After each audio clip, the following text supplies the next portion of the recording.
பின்வரும் இயல்புகளை கருத்தில் கொள்க. 3 இயல்புகள் தரப்பட்டிருக்கு.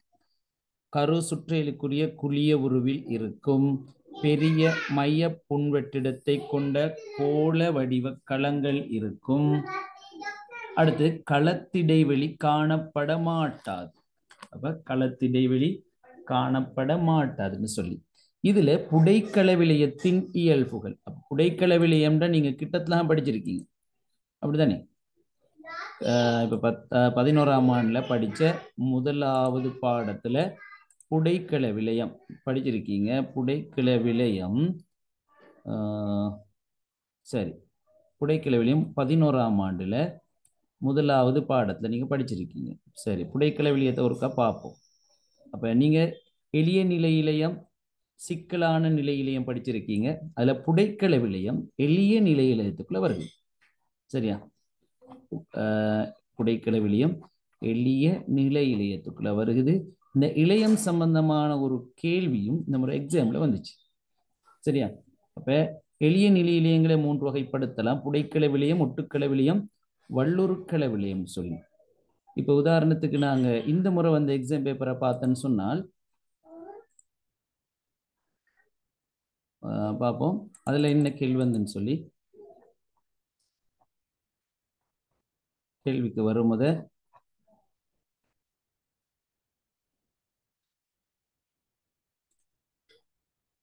விலையம் சம்பந்தமான ஒரு கேள்வி வந்துச்சு. அது என்னன்னு பார்த்துருவோம்.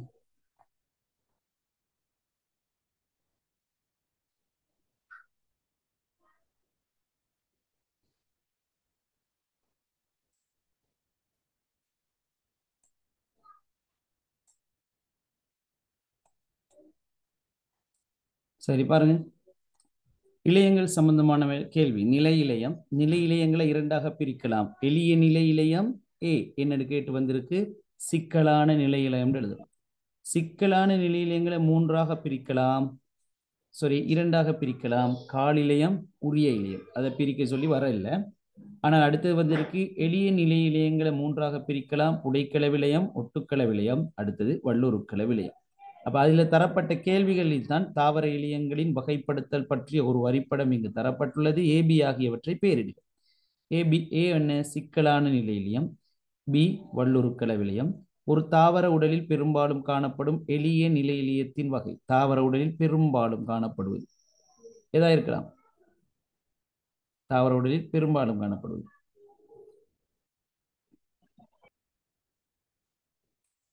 தாவர உடலில் பெரும்பாலும் காணப்படுவது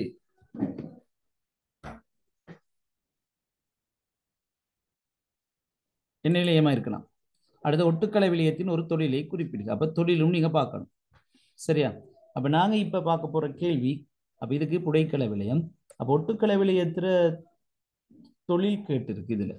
அப்ப நாங்க இப்ப பார்க்க போற MCQல புடைக்கல விலையத்திர இயல்பு. அப்ப இந்த இலையங்களோட இயல்புகள், தொழில் எல்லாம் நீங்க கட்டாயமாக தெரிஞ்சு வச்சுக்கொள்ளணும். சரியா? ஓகே, நாங்க இப்ப பார்ப்போம். அப்ப இதுல தந்திருக்கு புடைக்கல விலையத்தின் இயல்பு. அப்ப புடைக்கல விலையத்தை நாங்க பார்ப்போம். புடைக்கல விலையத்தை எடுத்துக்கொண்டால் கரு சுற்றேலுக்குரிய குழிய உருவில் இருக்கும். கரு பாருங்க, கரு சுற்றேலுக்குரிய குழிய உருவில் இருக்கும். இந்த கூற்று ஒன்று இருக்கு. இந்த கூற்று தான் அது. 4வது கூற்று இந்த இருக்கு. கரு சுற்றேலுக்குரிய குழிய உருவில் இருக்கும். ஆகவே ஏ கூற்று சரி. ஏ கூற்று சரி. 2வது கூற்று பி கூற்று. பெரிய மைய புன்வெற்றிடத்தை கொண்ட கோள வடிவ களங்களை கொண்டிருக்கும். பெரிய மைய புன்வெற்றிடம். இப்ப பெரிய மைய புன்வெற்றிடம் பாருங்க, பெரிய மைய புன்வெற்றிடத்தை கொண்ட கோள வடிவ களங்களை கொண்டிருக்கும். இந்த கோள வடிவம், கோள வடிவான ஒத்த பரிமாணம் உள்ள களங்கள். சரியா? பாருங்க, கோள வடிவான களங்கள், பெரிய மைய புன்வெற்றிடம். அடுத்ததாக களத்திடைவெளி காணப்பட மாட்டாது. களத்திடைவெளி காணப்பட மாட்டாதுன்னு போட்டு. ஆகவே அந்த கூற்று சரியா பிள்ளையான்னு பார்க்கணும். ஏபி சரியாயிட்டு. இப்ப சி சரியான்னு பார்க்கணும். களத்திடைவெளி சம்பந்தமா போட்டிருக்கா? களத்திடைவெளி இலையங்களின் தன்மைக்கேற்ப களத்திடைவெளி காணப்படும். அப்ப இதுல காணப்படும். ஆகவே சி கூற்று பிழையானது. இந்த களத்திடைவெளி சம்பந்தமாக பார்ப்போமாக இருந்தால் இதுல 3 வகையான களங்கள் இருக்கு. புடைக்கல விளையம், ஒட்டுக்கல விளையம், வல்லுறுக்கல விளையம். புடைக்கல விளையத்தில் களத்திடைவெளி காணப்படும். இந்த களங்களுக்கு இடைப்பட்ட இடைவெளி இந்த களத்திடைவெளி காணப்படும். இந்த ஒட்டுக்கல விளையம் குறுக்குவட்டில் அறுகோண வடிவமானது. இதில் களத்திடைவெளி காணப்படும் அல்லது காணப்படாது. 2 வகையான நிலைமைகளும் இருக்கு. முதலாவதில் காணப்படும், இரண்டாவதில் காணப்படும் அல்லது காணப்படாது. 2 வகையான நிலைமைகள் இருக்கு. மூன்றாவது வல்லுறுக்கல விளையம். சில இடத்துல வல்லறுக்கல விளையம் இருக்கு. ரெண்டும் பிரச்சனை இல்லை, எப்படி இல்லைனாலும் பொதுவாக வல்லுறுக்கல விளையம் தான் அதில் பேர். சில இடங்களில் வல்லறுக்குன்னு இருக்கு, அது பிரச்சனை இல்லை. வல்லறுக்கல விளையத்துல களத்திடைவெளி காணப்படாது. புடைக்கல விளையத்தில் காணப்படும், ஒட்டுக்கல விளையத்தில் காணப்படலாம் அல்லது காணப்படாது, 2 இருக்கும். இதுல காணப்படாது. ஆகவே இங்கே பிழையாகின கூற்று களத்திடைவெளி காணப்பட மாட்டாது. ஆகவே இந்த கேள்விக்கான சரியான விடை ஏபி. அவை முதலாவது விடை. சரி, 33வது 33வதுக்கு எத்தனையாவது விடை சொல்லுங்க பாப்போம்.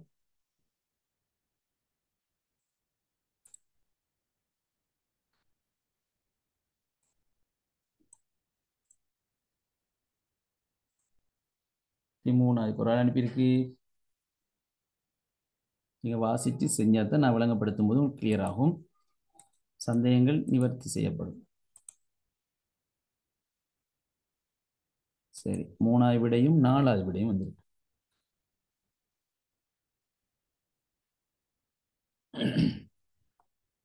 வேற ஏதாவது விடைகள்? அப்ப 2 விடை வந்துட்டு, 3வது 4வதும். 3வது சொன்னா எக்ஸெட், 4வது சொன்னா எக்ஸ் ஒய் இசட் எல்லாம். அப்ப ஒரு ஆள் ஒரு பிள்ளைன்னு சொல்றாங்க, ஒரு ஆள் எல்லாம் சரின்னு சொல்றாங்க. அப்ப 2 பேரும் ஒருக்கா திரும்ப இன்னொருக்கா வாசிச்சு பாருங்க. அடுத்தாக்கள்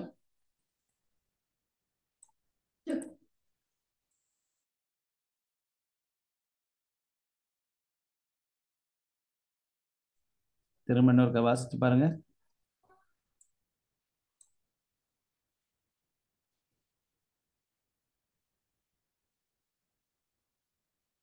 சரி, நாங்க பார்ப்போம். இப்ப அடுத்தாக்களுக்கு என்ன விட வந்துச்சு? 3வதும் 4வது வந்திருக்கு. ஒரு ஆளுக்கு 3. ஓகே,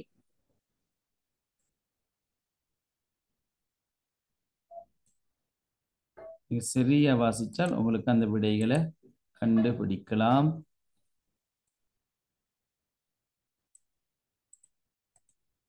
சரி,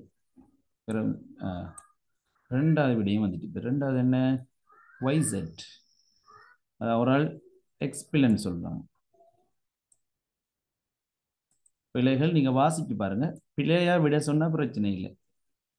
இப்பதான் உனக்கு விளங்கு நான் ஏன் அதை பிழையா கருதினேன், இப்படியாக வந்தா நான் அந்த கேள்வி எப்படி அணுகணும்ன்ற விடயம் உங்களுக்கு ஞாபகம் வரும். ப்ராக்டிஸ்.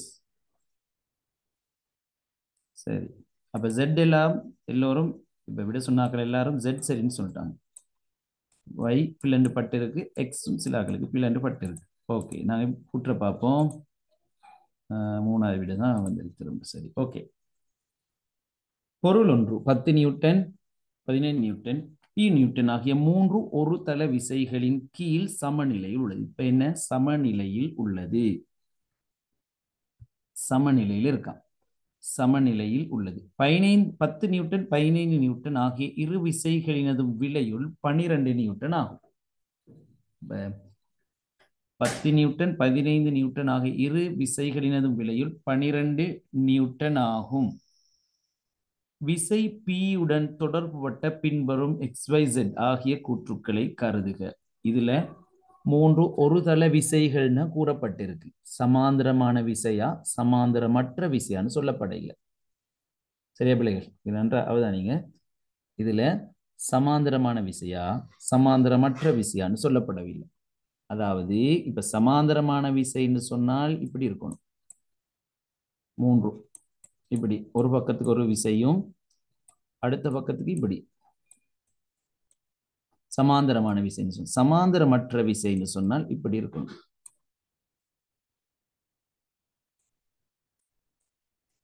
சரி, மூன்று ஒரு தள விசைகளின் கீழ் சமநிலையில் உள்ளது. சரி, பார்ப்போம். பியின் பருமன் 12 நியூட்டன் ஆகும்.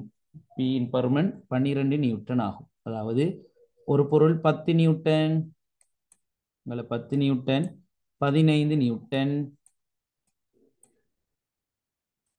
பி நியூட்டன் ஆகிய மூன்று ஒரு தள விசைகள். இந்த பி நியூட்டன் ஆகிய ஒரு தள விசைகள் சமநிலை உள்ளது. 10 நியூட்டன் 15 நியூட்டன் ஆகிய இரு விசைகளின் விளையுள் 12 நியூட்டன் ஆகும். அப்ப அந்த இரண்டு விசைகளின் விளையுள் 12 நியூட்டன்.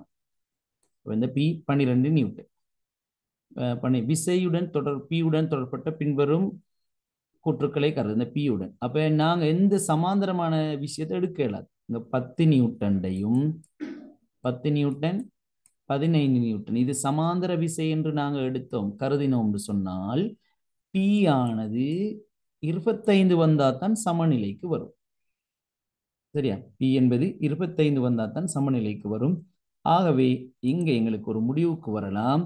இங்கு சமாந்தரமற்ற விசைகள் தொடர்பாகத்தான் கேள்வி கேட்கப்பட்டிருக்கு. அவை இந்த விஷயம் இந்த படம் எங்களுக்கு இப்ப தேவையில்லை. சரியா? நாங்க இப்ப இதை வச்சுதான் முடிவெடுக்க போறோம். இதை வச்சு முடிவெடுப்போம். ஓகே, இப்ப நாங்க பார்ப்போம். முதலாவது பியின் பருமன் 12 நியூட்டன் ஆகும். அப்படித்தானே? இரு விசைகளின் விலையுள் 12 நியூட்டன் ஆகும்டால் இதர விலையுள் மேலே உள்ள இரண்டு விசைகளின் விலையுள் 12 நியூட்டனாக இருந்தால் தான் என்ன, இப்ப 10 நியூட்டன் 15 நியூட்டன் விலையுள் அதன் இரண்டு விசைகளுக்கும் இடைப்பட்ட திசையில் தாக்கும். இப்படி தாக்கணும். 10டையும் 15டையும் விலையுள் 12 நியூட்டன் இரண்டு விசைகளுக்கும் இடைப்பட்ட திசையில் தாக்கும் 12 நியூட்டன்.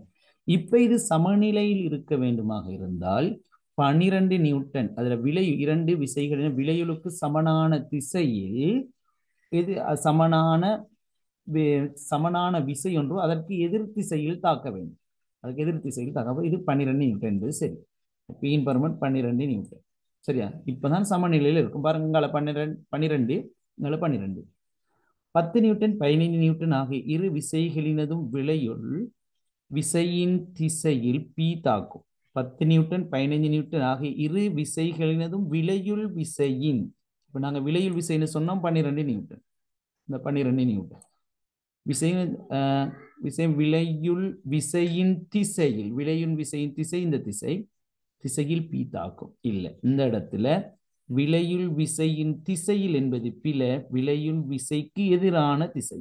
மேலே உள்ள 12 நியூட்டன் எதிரான திசையில் தான் கீழே உள்ள 12 நியூட்டன் விச தாக்குது. சரியா? அவை பி கூற்று இங்க பிழையாக இருக்கு. சரி, ஆகவே எங்களுக்கு எம்சிக்யூல எல்லாத்தையும் வாசிக்க அவசியம் இல்லை. சில சந்தர்ப்பங்கள்ல எல்லாத்தையும் வாசிக்க அவசியம் இல்லை. அப்ப நாங்க இந்த விடைகள்ல பார்ப்போம். எக்ஸ், அதாவது எக்ஸ் சரின்னு எடுத்துட்டோம். அப்ப எக்ஸ் இல்லாத விடை எதுவுமே வராது. அப்ப ரெண்டாவது விடை வராது. y என்ற விடை பிழை என்று நாங்க கண்டுபிடிச்சிட்டோம். y என்ற விடை. அப்ப y என்ற விடை இருந்தால் அது விடை ஆகாது. அப்ப இங்க y இருக்கு, ஒன்னாவது விடையும் வராது. நாலாவதுல y இருக்கு, அவை நாலாவது விடையும் வராது. ஆகவே z வாசிக்காமலே எங்களுக்கு மூணாவது தான் விடை என்று கண்டுபிடிக்கலாம். பாருங்க, எனக்கு டைம் மிச்சம். z வாசிக்காமலே அதுதான் இப்ப சரியான விடை என்று கண்டுபிடிக்கலாம். சரியா? y பிளண்டும் எக்ஸ் சரின்னும் தெரிஞ்சால். சரியா?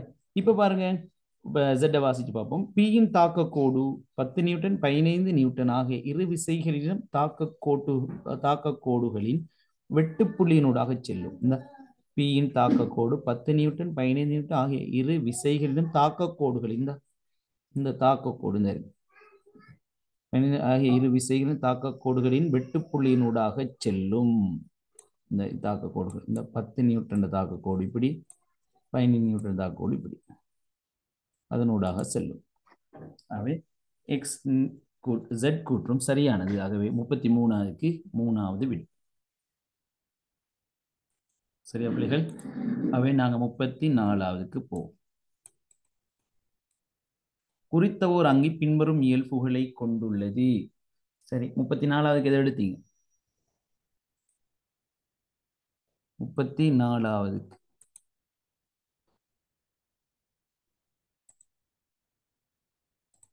ரெண்டாவது விட. வேற ஏதாவது வித்தியாசமான விட இருக்கா?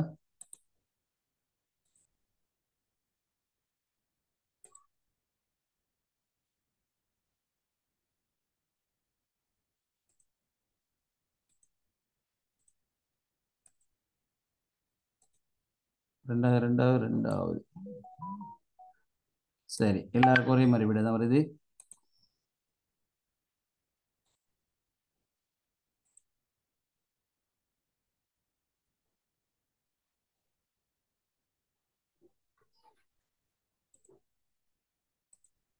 சரி, ஓகே. மிகவும் இலகுவான கேள்வி போல. சரி, எல்லாருக்கும் ரெண்டாவது வந்து அவை சிக்கல் இல்லை. நாங்கள் இப்போ பார்ப்போம். குறித்தோர் அணி பின்வரும் இயல்புகளை கொண்டுள்ளது. அமைப்பாங்குடைய ஒழுங்கமைந்த, அமைப்பாங்குடைய திட்டமான என்ற சொல்லும் இருக்கும் உங்களோட புக்ல. அமைப்பாங்குடைய ஒழுங்கமைந்த அல்லது திட்டமான, சரியா? திட்டமான கருவை கொண்ட களங்களை கொண்டிருத்தல். திட்டமான கருவை கொண்ட களங்களை கொண்டிருத்தல். அப்ப திட்டமான கருவை கொண்டிருந்தால் அதை யூக்கரியான்னு சொல்லுவோம் நான். சரி, யூக்கரியோட்டிக் அங்கிகள். யூக்கரியோட்டிக் அங்கிகள் அல்லது பேரிராச்சியம் யூக்கரியாக்குள்ள வரும். யூக்கரியோட்டிக் அல்லது பேரிராச்சியம் யூக்கரியா. பி சேதன பேண்டே குறிப்பிட்டாங்க எந்த ராஜ்யத்துக்குரிய அப்படி நாங்கள் யூக்கரியா எடுத்துட்டோம். சேதன பொருள்களை பிரிகியடை செய்யும் ஆற்றலை கொண்டது. சேதன பொருள்களை பிரிகியடை செய்வது பொதுவாக ஃபங்கை அல்லது பாக்டீரியா. ஃபங்கஸ் அல்லது பாக்டீரியா. ஆகவே ஃபங்கஸ் அல்லது பங்கை என்று சொல்லுவோம். ஃபங்கை அல்லது பாக்டீரியா. அப்போ பாக்டீரியா எங்களுக்கு எடுக்க இயலாது. ஏன் நாங்கள் யூக்கரியான்னு சொன்னோம். அப்போ பாக்டீரியாவுக்கு அங்கே என்ன இருக்கு? யூக்கரியாக்குள்ள அடங்காது. பேரிராச்சம் பாக்டீரியாக்குள்ள வரும். ஆகவே இங்க யூக்கரியா பாக்டீரியா, அப்ப யூக்கரியா ஒன்றுக்கொன்று முரணாக இருக்கு. அவ இங்க பாக்டீரியாவை எடுக்க இயலாது. அப்ப ஃபங்கஸ் தான் கட்டாயமாக வரணும். சரியா? அப்ப சீக்கூற்று வாசிக்காமலே எங்களுக்கு ரெண்டாவது கண்டுபிடிச்சலாம். சீக்கூற்று பார்ப்போம். கைட்டினாலான கலச்சுவரை கொண்டு கைட்டினாலான கலச்சுவரை கொண்டிருப்பது ஃபங்கஸ். கைட்டினாலான கலச்சுவரை கொண்டிருப்பது எங்களுக்கு ஃபங்கஸ். அவை 34வதுக்கு ரெண்டாவது விடைன்றது எங்களுக்கு கன்ஃபார்மாக விளங்கு. சரியா? கைட்டினாலான புறவன்கூடை கொண்டது எதுன்னு சொல்லுங்க பாபு. கைட்டினாலான புறவன்கூடை கொண்டிருக்கும். Very good. ஆத்ரோபோடாக்கள் கைட்டினாலான புறவன் கூட்டை கொண்டிருக்கும். அப்ப கைட்டின்ற சொல் ரெண்டு இடத்துக்கு வருது. ஆத்ரோபோடாக்கு வருகிறது, அடுத்தது ஃபங்கைக்கு வருகிறது. அடுத்தது சொல்லுங்க, தாவரத்தின் கலச்சுவர் இதனால் ஆக்கப்பட்டது. செல்லுலோஸ். Very good. பிரதானமாக செல்லுலோஸ். அதற்கு மேலதிகமாக இரண்டு பதார்த்தங்கள் இருப்பதாக நீங்க படிச்சிருக்கீங்க. Very good. அரை செல்லுலோஸ், பெக்டின் என்ற இரண்டையும் கொண்டிருக்கு. ஆகவே 34க்கு ரெண்டாவது. ஞாபகம் வச்சுக்கணும், கைட்டின் என்பது ஆத்ரோபோடாக்கும் வரும், ஃபங்கஸுக்கும் வரும். கலச்சுவர் என்று வரும்போது அது ஃபங்கஸ்களின் கலச்சுவர் கைட்டினாலானது, தாவரத்தின் கலச்சுவர் பிரதானமாக செல்லுலோசினால் ஆனது. செல்லுலோஸ் என்பது பல் சக்கரைட். ஒரு சக்கரைட், இரு சக்கரைட், பல் சக்கரைட் படிச்சிருப்பீங்க. அதுல பல் சக்கரைட்டுகளை வரும். செல்லுலோஸ் அதாவது அதுக்கு ஒரு விசேஷ இயல்பு ஒன்று இருக்கு. அது சமிபாட்டு தொகுதியில் சமிபாடு அடையாத ஒரு கூறு. ஆனால் எங்களது சாப்பாட்டுல அந்த சமிபாடு அடையாவிட்டாலும் அது எங்களுக்கு தேவை. ஒரு சிக்கலான நிலைமையை நீக்குவதற்கு தேவை. அதாவது செல்லுலோஸ் காணப்படுமாக இருந்தால் மலச்சிக்கல் ஏற்படாது. மலச்சிக்கலை தவிர்ப்பதற்கு செல்லுலோஸ் கொண்ட உணவுகளை நாங்கள் உள்ளெடுக்க வேண்டும். சரி, 35வது கேள்விக்கு நாங்கள் போகிறோம். ஒரு மேளத்தை மெதுவாக தட்டிய போது கிடைத்த ஒளியலை கதோட்டு கதிர் அலைவு காட்டி. இப்போ கதோட்டு கதிர் அலைவு காட்டி நீங்க நிறைய இடங்களை பார்த்துருப்பீங்க. அந்த டிவி மாதிரி ஒரு கட்டமைப்பு இருக்கும். கதோட்டு கதிர் அலைவு காட்டி மியூசிக் எல்லாம் பார்க்கும்போது நீங்க பார்த்துருக்கலாம். கதோட்டு கதிர் அலைவு காட்டி, இதுதான் கதோட்டு கதிர் அலைவு காட்டி. சரி, நான் இப்ப கேள்வியை பார்ப்போம். கதோட்டு கிடைத்த ஒளியாக கதோட்டு கதிர் அலைவு காட்டி மூலம் அவதானித்த போது ஒரு ஏயில் உள்ள அலை வடிவம் பெறப்பட்டது. இந்த ஏ வடிவம் பெறப்பட்டிருக்கு. மேற்குறித்த சந்தர்ப்பத்தில் பிரயோகித்த விசையை விட கூடுதலான விசையை பிரயோகித்து, அப்ப மெதுவாக மேலத்தை மெதுவாக தட்டி இருக்காங்க. பிறகு விசையை பிரயோகித்து கூடுதலான விசையை பிரயோகித்தால் ஓங்கி உரமாக தட்டுதல்னு சொல்லுவோம் நாங்க. மேளத்தை தட்டும்போது கிடைக்கும் அலையின் அலை வடிவம் பின்வருவனவற்றுள் எதுவாக இருக்கலாம்? எதுவாக இருக்கலாம்? நீங்க எதை கெஸ் பண்றீங்க?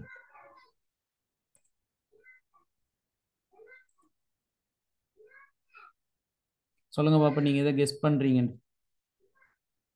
விளங்கிச்சா இல்லையா கேள்வி?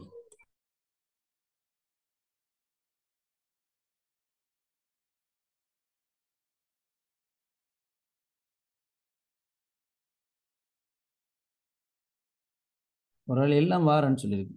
அது எப்படி எல்லாம் வார? எல்லாம் வர இல்லாது.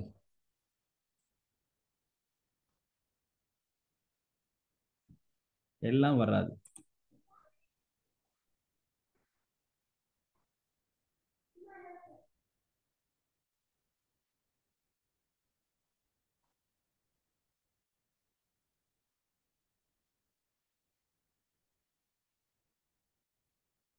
இன்னும் பேர் ரெண்டாவது ஒன்னாவது, ரெண்டாவது ஒன்னாவது தான் வந்திருக்கு. சரி, இப்ப இதுல நாங்க பார்க்கணும் என்னன்னு சொன்னால், ஆன்சர் இல்லையா? ஆன்சர் இருக்கு, அது விட பேப்பர்ல அப்படி வந்திருக்கு. விட பேப்பர் பார்த்து நீங்க படிச்ச அடிப்படையில் எது வரை விட வரும்னு சொல்லுங்க. நீங்க படித்ததன் அடிப்படையில் ஆன்சர் இல்லாம போச்சு. சரி, உங்களுக்கு ஒரு கேள்வியை பார்க்கும்போது ஆன்சரை பார்க்காதீங்க, உங்களுக்கு ஐடியா வராது. சரி, இப்ப நாங்க பார்ப்போம். இதுல மெதுவாக தட்டுதல், அடுத்தது கூடுதலான விசையை பிரயோகித்தல் என்றால் ஒளியின் எச்சிறப்பியல்பு இங்க செல்வாக்கு செலுத்துது. ஒளியின் எச்சிறப்பியல்பு சொல்லுங்க பாபு. ஒளியின் எச்சிறப்பியல்பு இங்கு செல்வாக்கு செலுத்துது. நான் சொல்லுவோம், ரெண்டு லேசா தட்டும் போது அப்புறம் திரும்ப விசைய கூடுதலா உரமாக தட்டுன்னு சொல்லுவோம். உரமாக, அதுதான் இங்க பிரயோகிக்கப்படும் விடயம் உரப்பு. அதாவது இல்ல பாருங்க, ஒளியின் சிறப்பியல்புகள் 3 படிச்சிருக்கீங்க. 3 படிச்சிருக்கீங்க. படிப்பீங்கல்ல, படிச்சு இல்லாட்டி ஒன்னாவது சுருதி, அது மீடிரனில் தங்கியிருக்கும். சுருதி தங்கியிருப்பது மீடிரன். சுருதி மீடிரனுடன் தொடர்பானது. அடுத்த உரப்பு அலையின் வீச்சத்துடன் தொடர்பானது. வீச்சம் உங்களுக்கு தெரியும், இப்படி இப்படி இருக்கிறது, இப்படி கூடிச்சுன்னா வீச்சம் கூடுன்ற அர்த்தம். சரியா? வீச்சம். ஒளியின் பண்பு அலை வடிவம். இப்படி ஒரு வடிவம் இருக்கும், இப்படி ஒரு வடிவம் இருக்கும். சரியா? ஏதாவது வேறு வடிவங்கள். ஒளியின் பண்பு வடிவத்தில், அவ சுருதி மீடிரனில் தங்கி இருக்கிறது. உரப்பு வீச்சம். ஒளியின் பண்பு அலையின் வடிவத்தில் தங்கி இருக்கும். ஆகவே இங்க நாங்க ஏற்கனவே பார்த்தது மாதிரி இந்த படத்தை நாங்க பார்க்கலாம். முதலாவதுல இதுல பாருங்க, இது ரெண்டுல என்ன வித்தியாசம் சொன்னால், இது ரெண்டுலையும் நெருக்கம் பாருங்க. அலை இந்த இடத்துல இருந்து, சரி, இந்த இடத்துல இருந்து ஒரு அலைக்கான நீளம் இருக்கு. இந்த இப்ப சிவப்பால காட்டிருப்பது பாருங்க, இதுதான் ஒரு அலை நீளம். அலை நீளம் ஒரு பாக்ஸும் அதுல காவாசி கிட்டத்தட்ட வருது. ஆனா இதுல பாருங்க, இப்படி ஒரு அலை நீளத்துக்கு கிட்டத்தட்ட ஒரு பாக்ஸுமே இல்லை. இங்க பாப்போமே, பச்சை கலர்ல போடுறேன் பாருங்க. பச்சையில பிங்க் கலர்ல பாருங்க, பாக்ஸ் ஆரம்பிக்கிற இடத்த.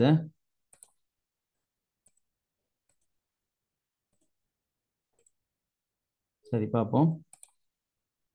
இதுங்கினேந்து ஒரு அலை வடிவத்துக்கு கிட்டத்தட்ட 1.5 பாக்ஸ் வருது. ஆனா இதுல எடுத்தேன்னு சொன்னால் சரியாக ஒரு பாக்ஸ் வருது ரெண்டாவதுல. ஆகவே இங்க அலை நீளம், இரண்டாவது படத்துல அலை நீளம் குறைவு. இரண்டாவது படத்துல அலை நீளம் குறைவு. அலை நீளம் குறைந்தால் மீடிரன் கூடும். இந்த மீடிரன் கூட அலை நீளம் அலை நீளம் கூடினால் மீடிரன் குறையும். மீடிரன் குறையும் சொன்னால் நெருக்கம் குறைவாக இருக்கும்.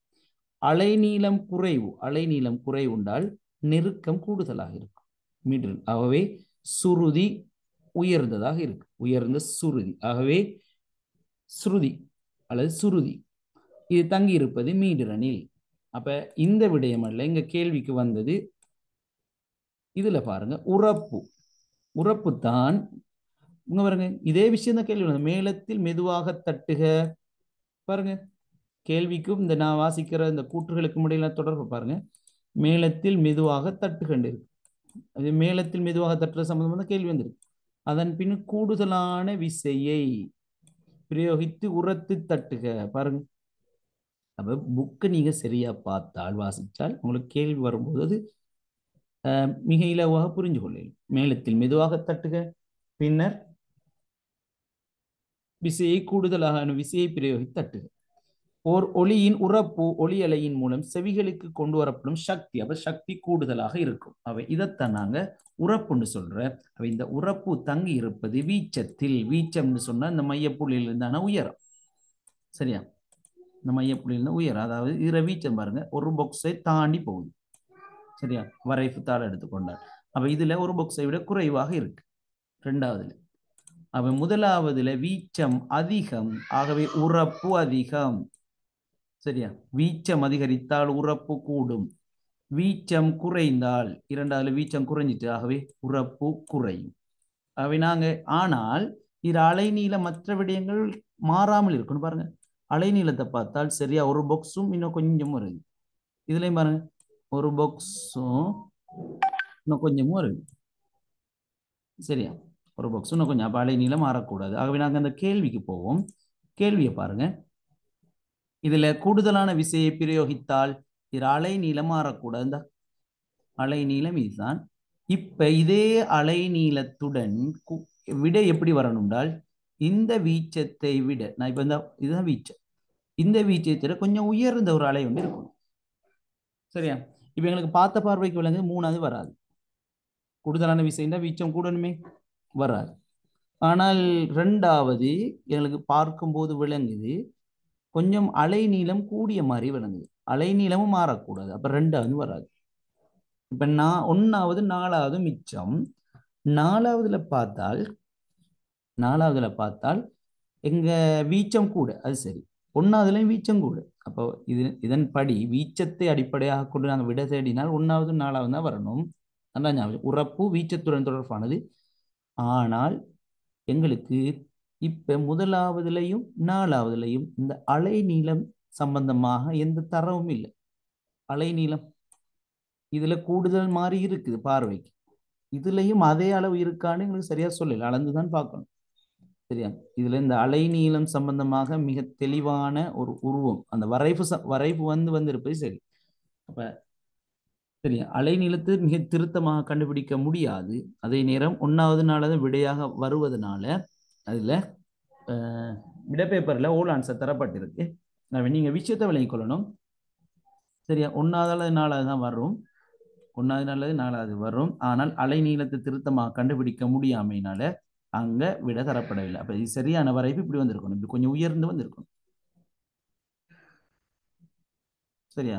வீச்சம் கூடின ஒரு வரைவு வந்தால் தான் சரியான விடை.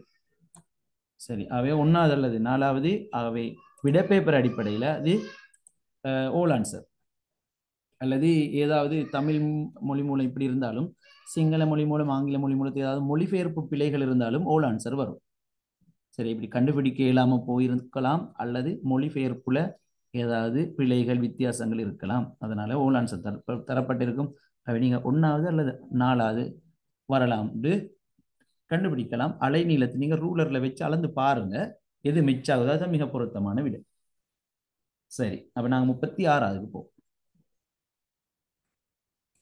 36வது சொல்லுங்க, எத்தனா விட?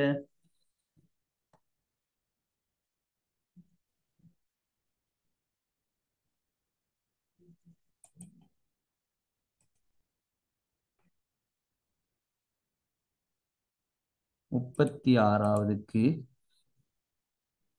2 விட வந்திருக்கு. ஒன்னாவதும் மூணாவதும் வந்திருக்கு. சரி, அப்ப வித்தியாசமான விட வந்திருக்கு. கொஞ்சம் வாசிச்சு பாருங்க. ஒன்னாவது வந்தாலும் வாசிச்சு பாருங்க, மூணாவது வந்தாலும் வாசிச்சு பாருங்க.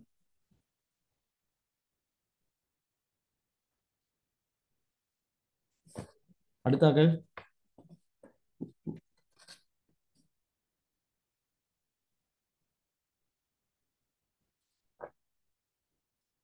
என்ன விட வரும்?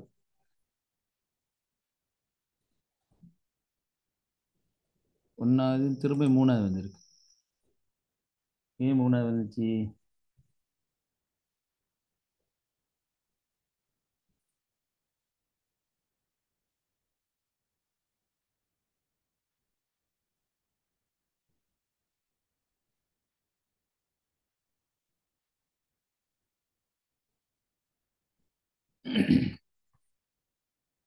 சரி, நாங்க பார்ப்போம். ஆஹ், நாலாவது வந்துட்டு சரி, இதுல முக்கியமாக கவனிக்கணும். நாலாவது அப்ப ஒன்னாவது மூணாவது நாலாவது ரெண்டாவது விட மட்டும்தான் வரல. மூணாவது மூணாவது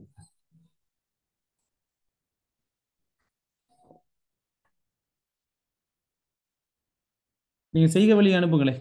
விரும்பினா அனுப்பலாம். வாட்ஸ்அப் குரூப்ல போடுங்க, நான் ஸ்கிரீனுக்கு எடுக்கிறேன் அது.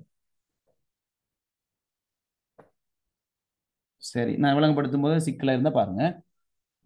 சரி, இப்ப பார்ப்போம். 40 கிலோகிராம் திணிவுள்ள ஒரு பிள்ளை. அப்ப 40 கிலோகிராம் எம் திணிவு. ஒருவர் மாடி கட்டிடம் ஒன்று முதலாம் மாடியிலிருந்து 9 மீட்டர் உயரத்துள்ள அப்ப ஹெச் உயரம். ஹெச் உயரம் வலு 1800 வந்திருக்கு. ஆ, சரி சரி, நான் இதில் பிள்ளைய கண்டுபிடிச்சேன். 1800 வந்தாங்களுக்கு என்ன பிள்ளைன்னு கண்டுபிடிச்சிட்டேன். மூன்றாவது மாடி வரை பகுதி செல்கிறார். இம்முழு பயணத்துக்கு அவருக்கு எடுக்கும் நேரம் 2 நிமிடம். அப்ப நேரம் டி. அது அவரின் வேலை செய்யும் வீதம். வேலை செய்யும் வீதம் என்றால் வலு. வலு என்றால் பி அல்லது அலகு டபிள்யூ. இந்த முறை வந்த கேள்வி எம்சிக்யூவில் வந்தது. ஈர்ப்பிலான ஆர்புடுகள் ஜி 10. அப்ப எங்களுக்கு பார்க்கலாம். ஆஹ், அவருக்கு எடுத்த நேரின் அவரின் வேலை செய்யும் வீதம் யாது? வலு சமன். அப்ப வலுண்ட என்ன? வேலையின் கீழ் நேரம் அல்லது சக்தியின் கீழ் நேரம். வேலையின் கீழ் நேரம் அல்லது சக்தியின் கீழ்